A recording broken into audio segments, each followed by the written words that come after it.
శ్రీ గణేశాయ నమ. శ్రీ గురుభ్యో నమ. శ్రీమాత్రే నమ. శ్రీమాతా శ్రీ మహారాజ్య ఛానల్కు స్వాగతం. అందరికీ శ్రీ నృసింహస్వామి జయంతి శుభాకాంక్షలు. నృసింహ అవతారం కథ విందాం. ప్రహ్లాదుడు తన తోడి విద్యార్థులకు చేస్తున్న బోధలు వారు తదనువర్తనులైన సంగతి చండామార్కులకు తెలిసింది. వారు భయకంపితులై హుటాహుటిని పోయి వృత్తాంతాన్ని హిరణ్యకశిపునికి నివేదించారు. రాక్షసేశ్వరుడు కోపావేశుడై, అవురా, తా చెడ్డకోతి వనమంతా చర్చినట్లయింది, ఇక వీడిని పుత్రునిగా భావింపకూడదు అని నిశ్చయించి ప్రహ్లాదుని రప్పించి అతనిని మాటలతో పరిపరి విధాల ఒప్పింపజూశాడు. ప్రహ్లాదుడు ఆ మాటలకు ఏ మాత్రం చెల్లింపక కేలుమోడ్చి వినయ వినమ్రుడై ఊరుకున్నాడు. అంతట దైత్యనాథుడు తోకతొక్కిన నల్లత్రాచులాగా బుసలు కొట్టుతూ క్రూర కుటిల దృష్టి నెరపుతూ రుసరుసలాడి, ఓరి దుర్వినీతుడా, మందబుద్ధి, కులనాశనానికే సంకల్పించేవన్నమాట. నా శాసనాన్ని తృణీకరించిన నేరానికి ఇదిగో నిన్ను యమపురికి తరలిస్తున్నాను. నేను కనుబొమ్మ చిట్లిస్తేనే ముల్లోకాలు లోకపాలకులతో సైతం గడగడలాడుతారు. మూర్ఖుడా, ఎందులోనూ నాకెదురు లేదు. అటువంటి నన్ను నీవు లెక్క చేయలేకపోగా ధిక్కరించావు. ఎవరి అండ చూసుకుని ఇంతకు తెగించావు అని మేఘగర్జాభీషణంగా పలికాడు హిరణ్యకశ్యపుడు. ప్రహ్లాదుడా పలుకులకు ఎదురు చెందక నెమ్మది వహించి, దానవేశ్వర, ఎవడు సర్వలోక శరణ్యుడో, ఎవరి వశమై స్థావర జంగమాత్మక నిఖిల ప్రాణికోటి ఆ బ్రహ్మ పర్యంతం వర్తిల్లుతుందో, ఎవడు కాలాత్ముడై సమస్త విశ్వాన్ని తన ఆజ్ఞచేత నడిపిస్తున్నాడో, ఎవని పరాక్రమం నిర్వక్రమై లోకాలకు వ్యాప్తమైందో, ఓజస్సత్వ రజస్తమో జితేంద్రియాలన్నీ ఎవని ఆత్మ ప్రకాశకాలో, ఎవడు నిజశక్తుల చేత జగ సృష్టి స్థితి నిలయాలను కావిస్తాడో ఆ పరమాత్ముడే నాకు శరణం. తండ్రి, ఇంతటితోనైనా నీవు అసుర భావాన్ని వదిలి మనశ్శాంతిని వహించు. ప్రాణులకు శత్రువులు కానే కారు. నిక్కమైన మహాపకారకమైన శత్రువు మన లోపలనే ఉన్న ఉత్పద ప్రవృత్త చిత్తం. కట్టుబాటు లేని చిత్తాన్ని మించిన బలవత్ శత్రువు వేరొకటి లేదు. దానిని జయించిన వారితో మూడు లోకాలు మనసిచ్చి చెలిమి చేస్తాయి. మూడు లోకాలు మనస్సును సమీకరించటమే భగవత్ సమారాధనం. తండ్రి, ముల్లోకాలను జయించానంటావా? త్రైలోక్య దిగ్విజయం విజయమే కాదు. మనలో 6 శత్రువులు దాగి మన కళ్ళ ఎదుటే సర్వస్వం అపహరిస్తుంటారు. వారిని జయించటం శతకోటి దిగ్విజయాలతో సమానం అని మృదుస్వరంతో హిరణ్యకశ్యపుడికి ప్రహ్లాదుడు విన్నవించాడు. హిరణ్యకశిపుడు ఆ పలుకులను విని, మూర్ఖుడా, చావు కోరి ఈ భట్రాజు పొగడ్తలు ప్రేలుతున్నావు. నిర్భాగ్యుడా, లోకేశ్వరుడనై నేనుండగా జగదీశుడు వేరొకడున్నాడని వాదిస్తావా? నీ మాటే నిజమైతే ఏడి, అతడెక్కడున్నాడో చూపిస్తావా అని గద్దించి పలికాడు. ప్రహ్లాదుడు ఆ ఎత్తు పొడుపు విని, తండ్రి, ఇందుగలడందులేడని సందేహము వలదు. చక్రి సర్వోపగతుండెందెందు వెతకి చూచిన నందందే కలండు దానవాగ్రని అని చెప్పాడు. ధనుజేంద్రుడా మాట విని, ఓరి, నీ హరి అన్ని చోట్ల ఉన్నాడంటివే, ఈ సభాంతర స్తంభంలో ఉంటాడా అని నర్మగర్భితంగా అడిగాడు ప్రహ్లాదుడు అతని భావాన్ని గ్రహించి, అంబోజాసునుండాదిగాంగన్ దృణ పర్యంతంబు విశ్వాత్ముడై సంభావంబున నుండు ప్రోఢ విపుల స్తంభంబునందుండే సంభాంతర్గతుండయ్యునుండుటకు ఏ సందేహమున్ లేదు.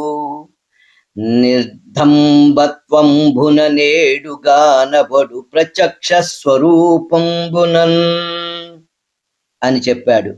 హిరణ్యకశిపుడు పళ్ళు కొరికి, ఓరి నీ దురాలాపాలు చాలించు, నీవు ఈ స్తంభమునందు కూడా ఉన్నాడు, సర్వము ఉన్న ఆ విష్ణువు ఇందులో లేడా అని పలుకుతున్నావు.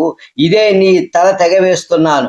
నీ హరి ఎక్కడున్నాడో, ఎలా అడ్డుపడతాడో చూడు అంటూ దిగ్గున సింహాసనంలోంచి లేచి బలమంతా మూర్తి భవింపజేసి బిగి పిడికిట ఆ స్తంభాన్ని మోదాడు. అడుగడుగో నృసింహస్వామి వచ్చాడు. ఆ వేటుతో స్తంభాంతరం నుంచి మహాఘోషం ఉత్పత్తిల్లింది.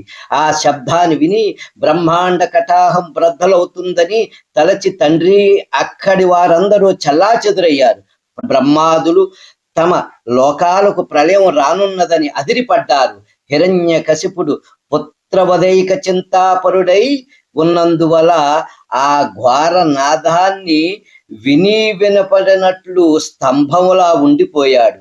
అంతలో స్తంభాంతరం నుంచి భయానకమైన వికృతాకారం ఒకటి వెలువడింది.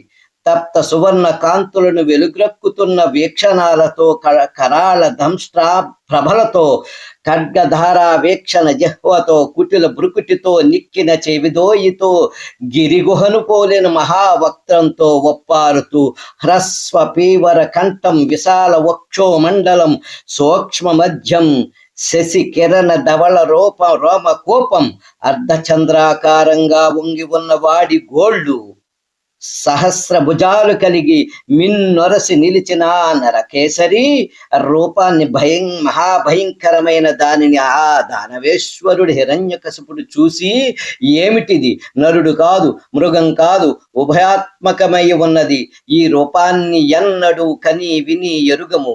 మహామాయావి హరి నాకు మృత్యువై వెలిసినట్లున్నది, కానీ నన్నేమి చేయగలడో చూస్తాను అని సింహనాదం కావించి గదను చేబూని ఉరవడించాడు.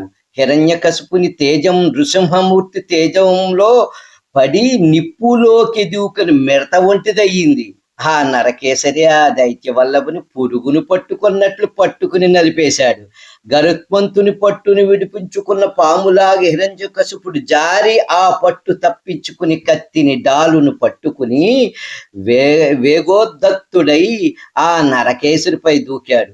అంత నరసింహమూర్తి దారుణాట్టహాసం గావించి అతన్ని ఒడిసి పట్టి పగలు కాని రాత్రి కాని సంధ్యా సమయాన ఆ ద్వార మధ్యంలో తన తొడపై పరుండబెట్టి వాడి గోళ్లతో అతని పొట్ట చీల్చి పేగులు తెంచి మెడలో వేసుకున్నాడు. ధర్మజా, ఆ మహామూర్తి సటాజాలం తాకిడికి మేఘాలు చెక్కు చెదరక కొయ్యబారి నిలుచున్నాయి. విమానాలు సంకుల పాటునుందాయి. అతని చూడ్కి వేడిమికి వార్వలేక గ్రహాలు తప్పుకున్నాయి. నిట్టూర్పు గాడ్పులకు జలదులు కలగబారాయి. ఘోర నాదానికి దిగ్గజాలు ఉలికిపడి మదధారలను విడిచాయి. పాదఘట్టానికి భూతలం కదిలింది. కొండలు కౌలాయి. భోంతరాళమంతా తేజోమయమైంది. రాక్షసులు తలకొక దిక్కుగా పారిపోయారు. నరహరపుడు దైత్యేశ్వరుని సింహాసనం అధిష్ఠించాడు. కోపాగ్నులను వర్షిస్తున్న ఆ మూర్తి ఎదుట నిలవలేక అక్కడున్న వారందరూ దూరంగా దాగి నిలిచారు. లోక విషమజ్వరమైన దైత్యుడు తెగటారిన సంగతి దేవలోకానికి ప్రాకింది. సురకాంతులు స్వస్థ చిత్తులై ఆ నరసింహస్వామి మూర్తిపై పుష్ప వృష్టి కురిపించారు. కేచర విమానాలు ఆకాశానికి కిక్కిరిసి కనిపించాయి. దేవదుందువులు మ్రోగాయి. గంధర్వుల గానాలు, అప్సరసల నృత్యాలు చెలరేగాయి. ఆ భీకర మూర్తిని సమీపించటానికి జంకి ఋష్యాదులు సైతం దువ్వుల నిలబడ్డారు. అంతలో బ్రహ్మరుద్రులు వచ్చారు. వారిని పురస్కరించుకుని ఇంద్రాది దేవతలు, సిద్ధ విద్యాధర గంధర్వ నాగ యక్ష కిన్నెర కింపురుష భూత బేతాళాదులు, పితృదేవతలు, మనువులు, ప్రజాపతులు, అప్సరసులు, విష్ణు పార్షదులు ఒకరు వెంట ఒకరు వచ్చి గుమికూడి కొంత దూరంగా నిలబడి ఆ రూపాన్ని చూస్తూ నిశ్చేష్టులై చేతులు జోడించి ఏమనాలో తెలియక ముఖాముఖాలు చూసుకుంటున్నారు.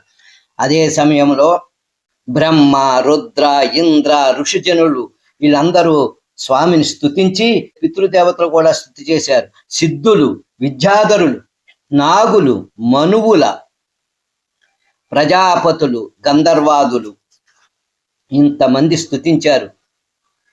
అప్పుడు నృసింహస్వామి క్రోధం శాంతించింది. తరువాత ప్రహ్లాదుడు స్తుతించాడు. ఈ రకంగా నృసింహస్వామి జననం, ఆయన క్రోధ ప్రవృత్తిని, ఆయన హిరణ్యకశిపుడిని చంపిన ఆవేశాన్ని కూడా శాంతింపచేశారు. వారందరికీ నమస్కరించుకుంటూ ఆ నృసింహస్వామికి ప్రణామాలు సమర్పించుకుంటూ ఈరోజు నృసింహ జయంతి మీరందరూ కూడా శ్రీ నృసింహ కరావలంబ స్తోత్రం చదువుకుని కృతార్థులవుదురుగాక.